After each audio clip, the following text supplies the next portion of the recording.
Mrs. Tooley, it seems to be that everybody's having a great time here at the Methodist Church in Richardson. Tell me a little about the Mission Festival. Cochise, I'd be happy to do that. We're having a Mission Festival. It started yesterday, and the Indians came in and prepared our dinner last night, and then they wrote an original drama for us and presented it last night, and in original costumes that they had made. And we had about 1,000 people here last night. Wonderful. I understand you fed about 400 people also. We did. I think they had prepared for about 300, but someone said a blessing over the food, and we were able to feed about 400. Wonderful. Had you ever eaten any Indian food before? No, this was the first time that I had ever eaten authentic American Indian food. I've eaten, Indian food, but not American Indian food. Which is the most spicy? Well, I tell you, this was very bland that we had last night, and it was delightful. What about today? I understand you had soul food today. That's right. We had soul food today. We had a few soul brethren with us today, too. And we served, I suppose, about 150 to 200 here today, soul food. And I understand you had the choir from the home in Waco with you. Right. They were here and presented a concert yesterday and one again this afternoon. And incidentally, we have Susanna Wesley with us, too. Wonderful. It'll be in the presidential suite of the Sheraton.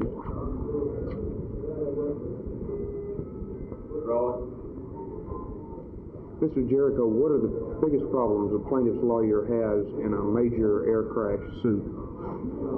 Once the lawyer has been employed by the family of the victim of an air carrier disaster, there is a great deal of possibly technical and time-consuming evidence that the lawyer is faced with, so that he has something of an economic problem. The government does a very thorough investigation on air carrier accidents, but sometimes the information that they obtain, they take a good while before it's made available. So consequently, one of the big problems that the lawyer has representing the heirs is to get whether to get his own source of information or whether to rely entirely on the government investigation. Are the laws governing suits on involving air crashes uniform throughout the country? They're not. They are rapidly becoming more uniform. Perhaps the most difficult and most significant problem is that there are still about 7 states in the United States that have a limit on the amount that can be recovered for the death of a person. They are year after year being eliminated by the legislatures, but there are still 7 left that would limit recoveries to figures like $35,000 or $50,000 or $100,000. Well, speaking of limiting the recovery, if a 747 goes down fully loaded, and there could be 300 to 400 people killed, the airline or whoever is ultimately responsible for the crash, could be stoned for tremendous amount of money. Shouldn't there be some limits in the first crash of a 747? Oh, I don't think anybody contemplates it, but in the sense that you must make preparations for any kind of a catastrophe, yes, surely they are. In international air carrier losses, there is already some limitations on the amount of recovery that's available, but not in the United States. What about recoveries, let's say, from a Soviet airline? Americans flying in a Soviet airline and it crashes. What are the recovery possibilities? I think if the Soviet airline, and it is now operating into New York City, Aeroflot, I believe is the name of it, if it happened in the United States, Russia is probably, and I'm not sure, but is probably signatory to a convention known as the Warsaw Convention that limits recovery on international air carrier traffic to $75,000 per day. Thank you. Thank you. I'll be on.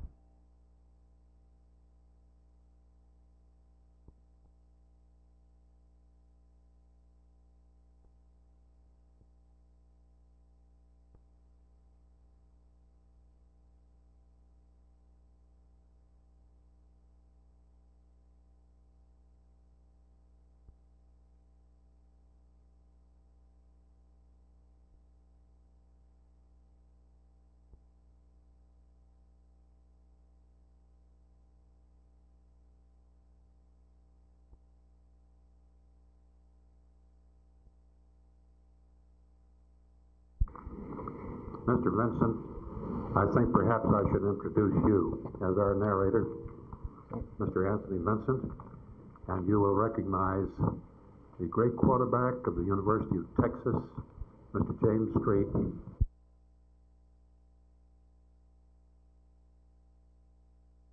Well, how often do you do this? Is this a yearly event? This is the first time that we've ever staged such an event.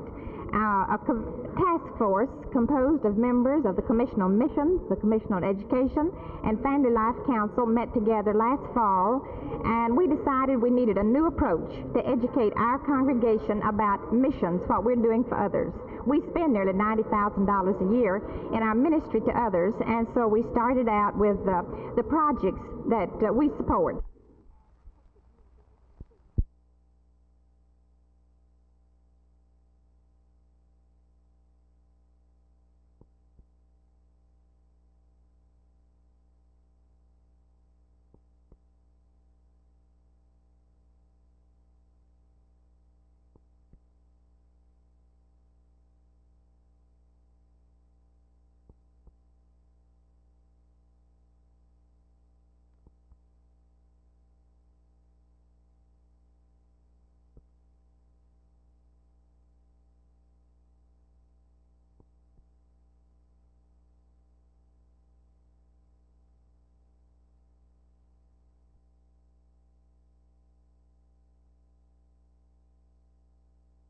Of course, I'm not a lawyer, and I can't agree or disagree with the lawyer's opinion. I do disagree with the decision professionally. That is, we have a fine kindergarten program now. It's operated on a half-day basis. We think that this is adequate and appropriate. For us to have to go to a full-day session will create some problems, and I think in many cases is not called for. What are some of the problems, Dr. Castles? Well, of course, the first problem is that you have to double the number of classrooms that you're going to have to provide for next year. That is, if we go from a half-day session to a full day, we need twice as many classrooms. When we are expanding our program, this means a real burden on us financially in order to provide these spaces. How much of a financial burden, Doctor? That's approximately how much money would it cost the taxpayers? We're spending about $500,000 this year, $476,000 on our kindergarten program. Next year, we had tentatively, under our federally funded program, planned to spend about $1 million. It looks like we may be spending about $1.5 million on the new program as outlined under the new state legislation.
that, of course, is the industry's position on the matter, that there should be a limit of the amount of recovery that's available.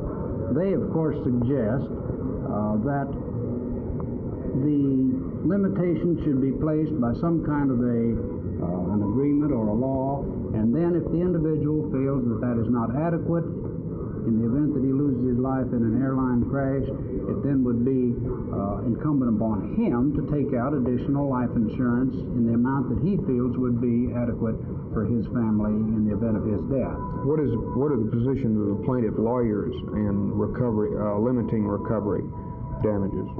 The plaintiff's lawyers primarily, of course, feel that they should be able to recover for their clients the actual amount of loss, which might be a great sizable sum for a man who loses his life and leaves a wife and children.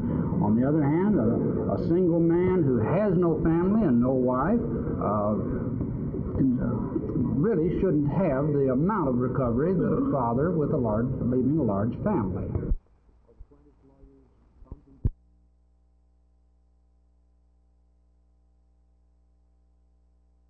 The little flashing lights behind me are the nucleus of a system that will instantaneously kill all the organisms in water. It's called the asa-ometer, and the claims made for it are astounding, but according to the Pearson Corporation of Garland, they're true. The asa-ometer was developed by the Pearson Corporation, and the most astounding thing about it is that it can be made in any conceivable size. The only limitation on the amount of water it will totally kill all the organisms in is how much you can pour or push or pump through it.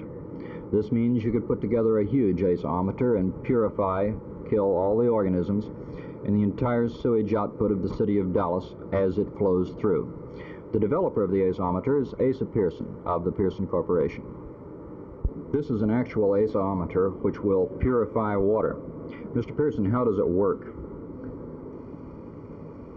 The unit creates an intense ultraviolet radiation, which is destructive of any of the organisms within water. It's nature's purification system. We are able to control the intensity of the radiation within the ultraviolet range so that it is not dangerous to individuals. Well, what applications do you have in mind for it? Well, the applications are very broad. They would extend from military units in the field in the so-called brush wars, where the environment, the countries involved have impotable water, to the applications in industry such as the purification of sewage systems or the purification of water from municipal systems for human consumption. That sounds like if you build an asa-ometer big enough, you've just about solved our pollution problem. Well, there's technically no reason why that the unit couldn't be expanded within limitations of the state of the art. In other words, the sole governing factor would be the amount of water that was forced through the unit and the electrical energy available necessary to consummate the end. Consider the possibility of, for example, building a city where there is no pure water supply available, but give them an asa-ometer and they can purify as much as they need from a polluted supply or even reuse their own sewage.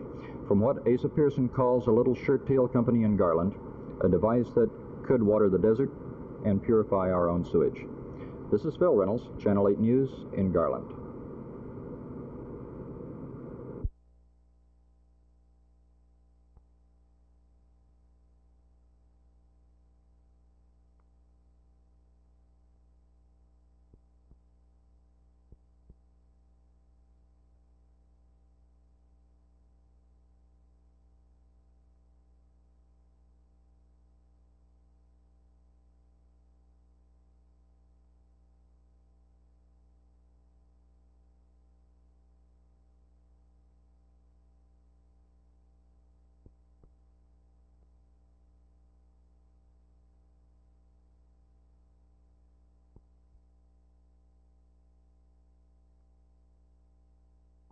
It's an old Sicilian-Italian custom that was started here in Dallas about 1916 by our ancestors.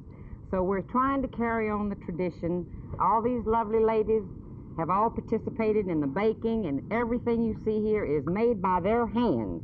Mama, how long have you been cooking? We've been cooking since the 1st of March, and we've been here every day cooking, and we plan to cook up to the 20th. And we will serve on the 21st, and we will serve Italian spaghetti. We will serve on the 22nd. That will be on a Sunday. At 1 o'clock, we will feed the public.